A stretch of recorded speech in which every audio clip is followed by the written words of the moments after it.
Welcome to Sculptures and Storytime. Today we'll be discussing the BeeMan.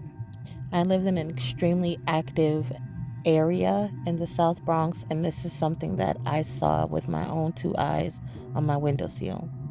Everyone thought I was crazy when I tried to tell them that I saw a bee with a human face screaming on my windowsill on its back. Everyone thought I was crazy. So when I saw it chapter 2 and I saw this restaurant scene, it made me feel so validated because I know what I saw and this thing was similar to what I saw. So I decided to sculpt it, and I'll give you a story time about this bee man creature. So if you want to see it, keep watching. If not, then hey, bye. Growing up, I was always able to see things that other people were not. I've always had the ability to feel things and to know things before it happened. Um, I've also always been able to predict things in my dreams, right? And a lot of people have that ability. It's not really singular to me, not all that special, but it becomes a problem when you grow up in the area that I grew up in. Now, I'm sure many of you grew up hearing like tales and superstitious things about where you came from, your area, and everyone kind of just told those different little ghost stories with their friends and stuff like that. But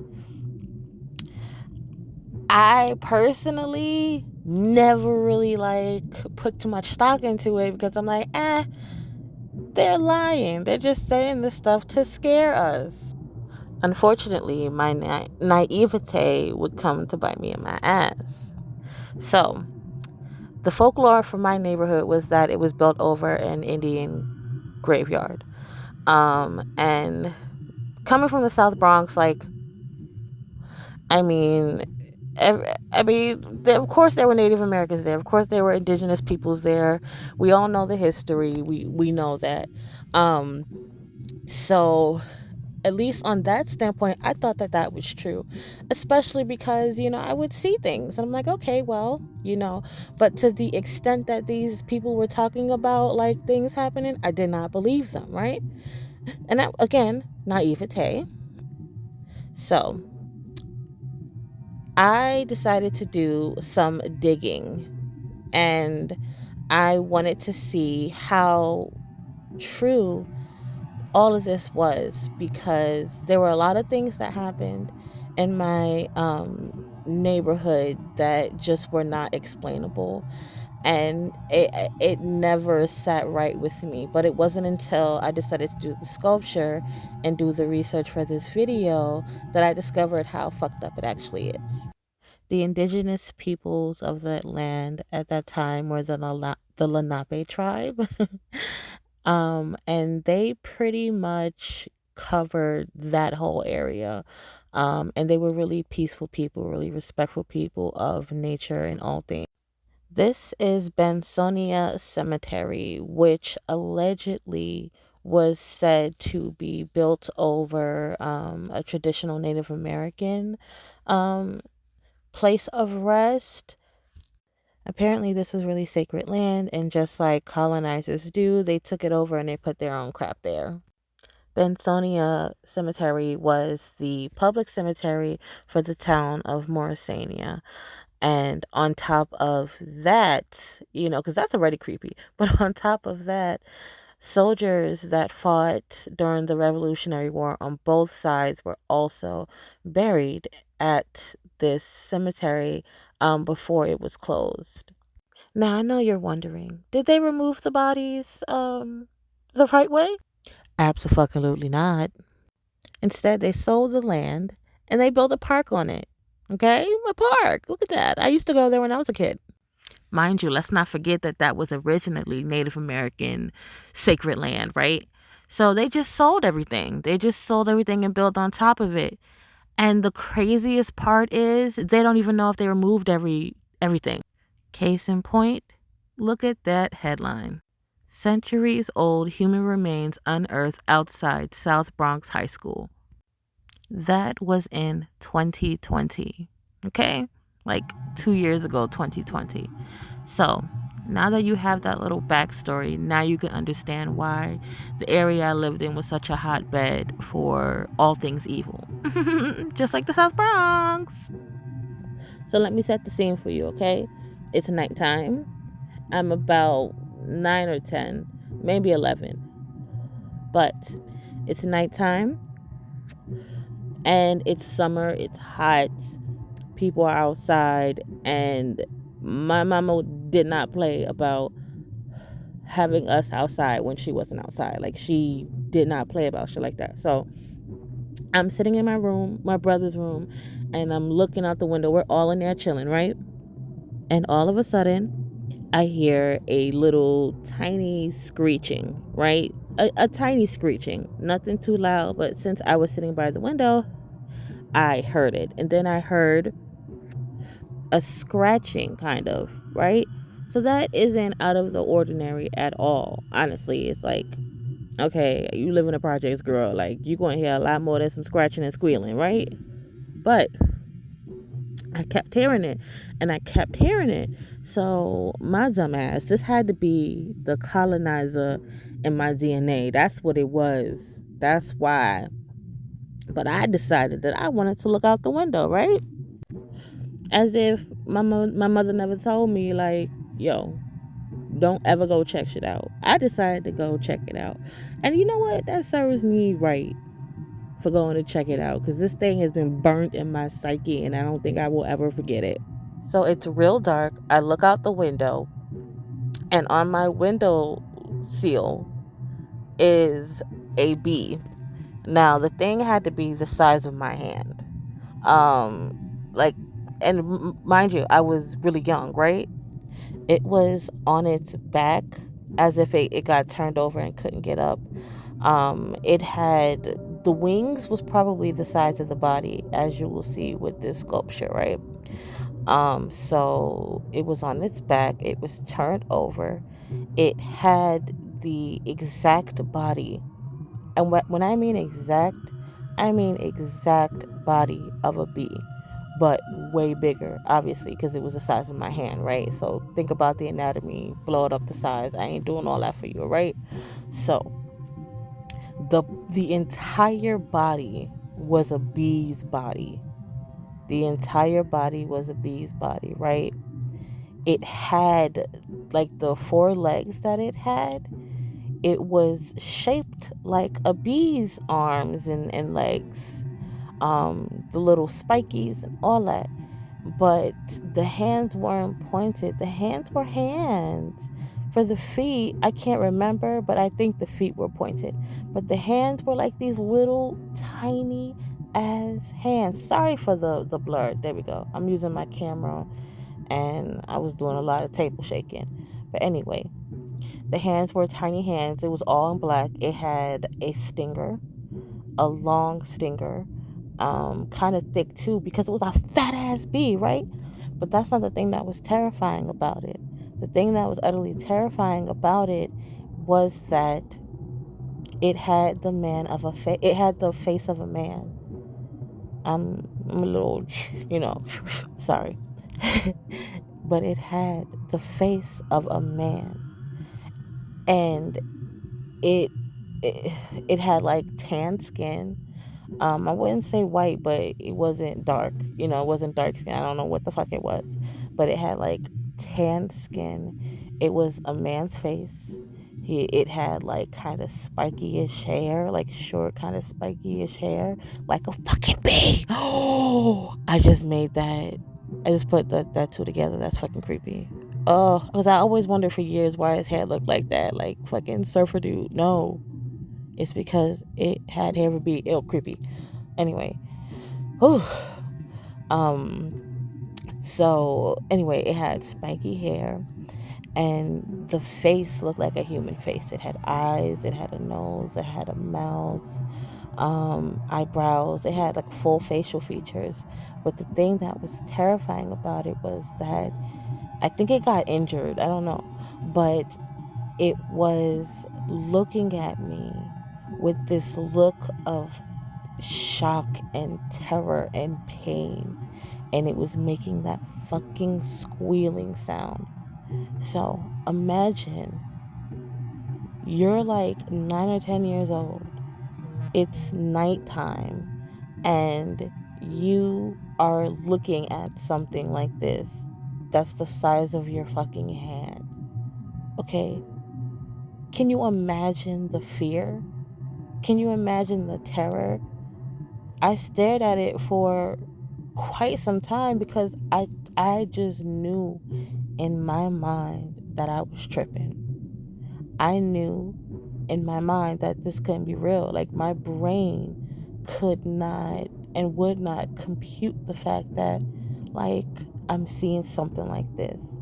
And that's the thing about all this. You know, when your children tell you you're seeing something, listen to them. Okay? Because you cannot imagine something that you've never seen. So as a 9 or a 10-year old, like I couldn't have made something up like this. So that's why also too when I saw it in the It movie, it gave me some type of validation because this thing looked similar to what I saw. And it's like, oh my God, okay, so that man can't imagine something he's never seen before.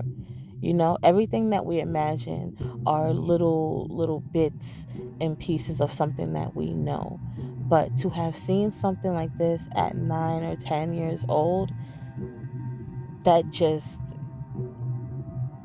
it was probably one of the biggest mind fucks I've ever had because of my abilities. Crazy, right? Anyway.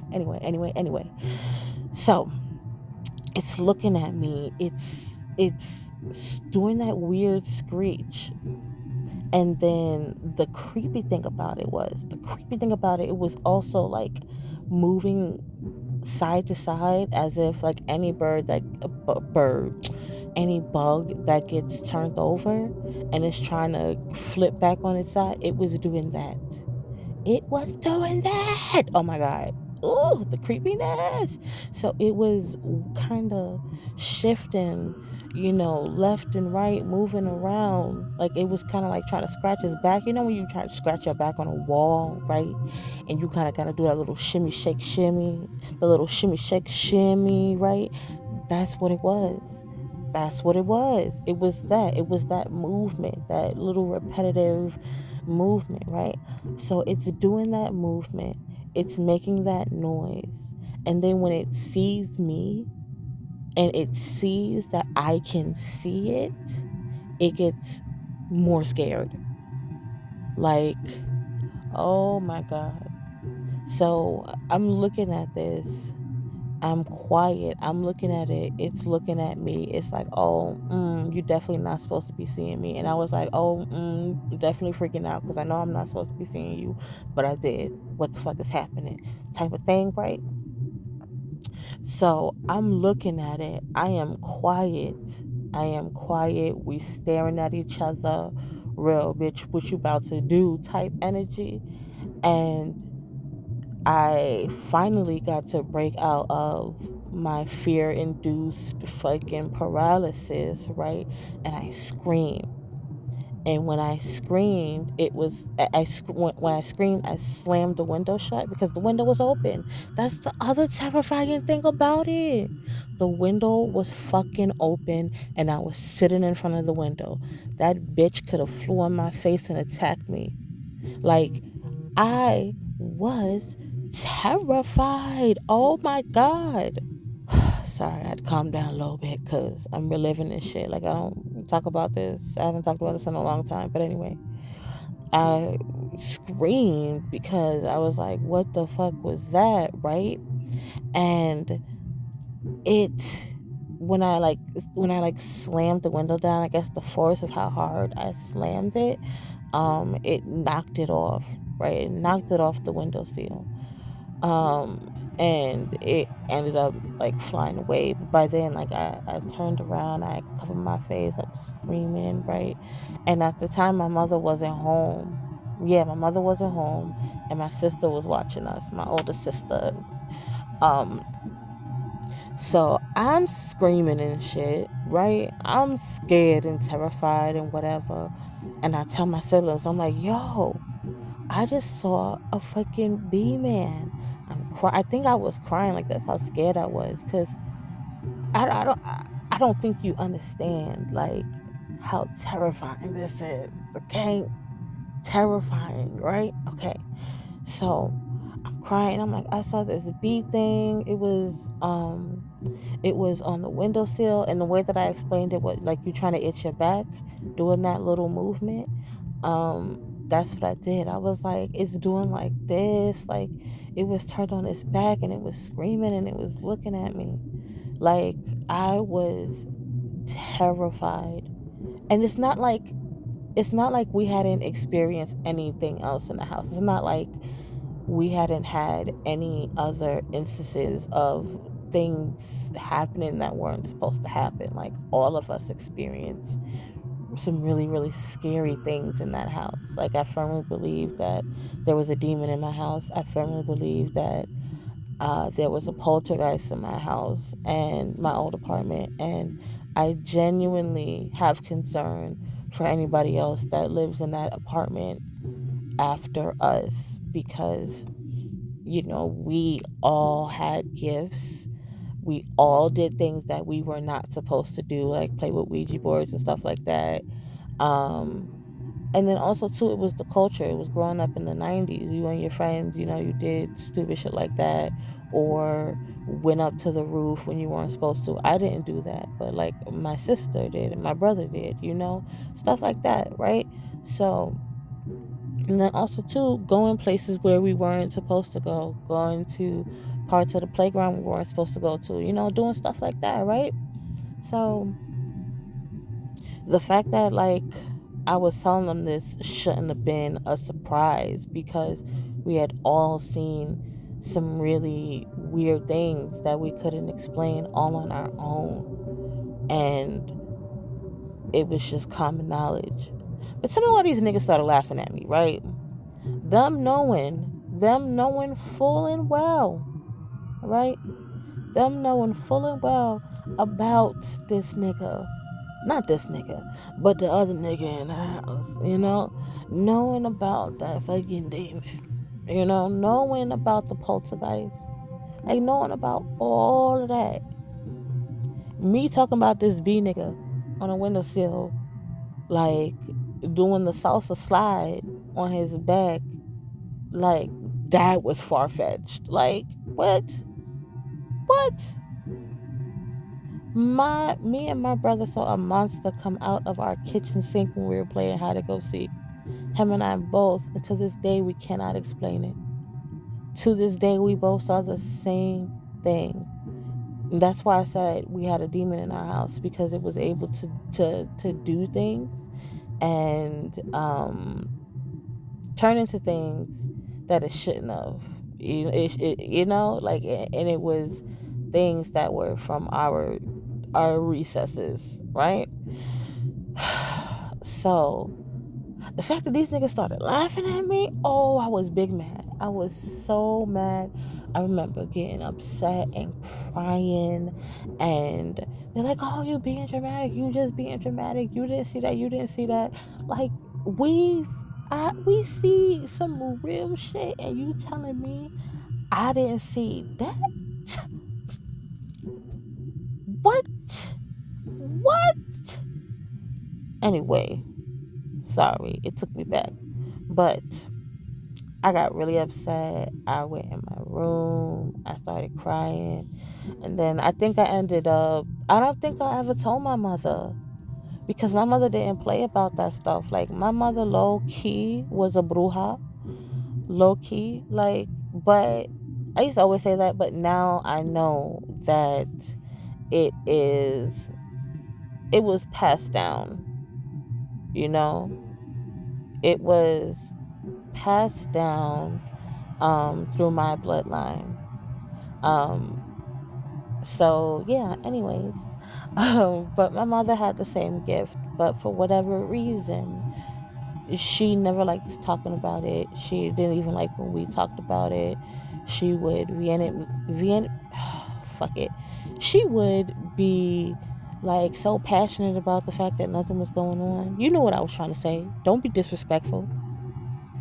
Don't be disrespectful. You knew what I was trying to say. All right? You knew. Anyway.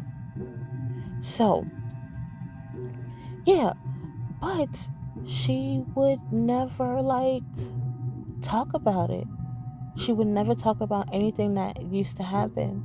And I remember I even hit my uncle up. I was like, yo, you ever experienced nothing in the house? And he was like, nah, not for real. Not really. He was like, just, things getting knocked over and things moving and, feeling like you being watched, but that's it. I was like, what? Like, sir, that isn't a nothing. Like, what? That is a viable something, sir. But my uncle old school. They don't do that. But yeah, like that man. But anyways, yeah, like I felt so betrayed because in all of this, like, we all experiencing the same thing. So you gonna laugh at me, bitch? Like, nah, I can't even tell y'all when something creepy happened. We can't tell mommy. We couldn't tell mommy. Because mommy would be like, stop playing with that shit. Or something like that, right? So we couldn't tell mommy, right? We couldn't tell mommy. It's crazy though. It's crazy though. You know? But that's not the only time I saw this man. Now, I'll tell the other time I saw this man in the next video, because this is only part one. And hopefully, like, y'all fucking with this video. I put a lot of time in making this video. I didn't want it to look like the others, and I just wanted to put more into the production of my videos so you guys could really, really see what I bring to the table, so you can really see the value. Not value, because it don't matter what you do, there always be people out there that won't value what you bring to the table. But I just hope that you see the effort that I put in, and you see how hard that I've worked to make my videos have better quality and stuff like that. So yeah, I really enjoyed this. I don't really talk about that stuff anymore because I'm on a really good journey. I've stepped into her. Do you understand me? The girls that get it. The girls that don't. But she's here, and she don't play no games. So maybe that's the reason why I feel comfortable talking about this little ugly ass thing. But look at that nigga. Ooh, that's what I saw. Can you imagine seeing that? Ooh. I haven't even like done more to this because I wanted to take care of this video first, right? I wanted to make sure this video was real copacetic first before anything else. So I decided that, like, I'm not gonna do it. I want to do it right when I want to edit it and put it up, so it's nice and fresh. I don't know. That's probably stupid. That's probably like a setup for disaster. But guess what? It works for me. And what works for me, works for me. All right? What works for me, okay? Anyway, so if y'all like this scary story thing, I could do this way more. I have a lot of stories, like I said. I lived in that apartment for 22 years, and I just turned 34 last month. So I spent a good chunk of my life in that area of the Bronx. I also have stories from other people that live there. not in my apartment, but in my area. I don't know how comfortable I feel with disclosing where exactly I come from, because niggas is crazy, even though I don't live there no more. But also, niggas is weird. Like, what you not about to do is know where I'm from, bitch. It's not happening. Um, but it also too, it's a respect thing, you know. So I hope y'all respect that. If you don't, I mean, I'm cool. Like, I'm fine with that also. This was fun. I am going to peace out now. Thank you for watching my video. I really appreciate it. If you stayed the whole time, enjoy the rest of this uh first story time. Whoa, no, I messed that up. See, I messed that up. It's because I'm a little. Anyway, I gotta go.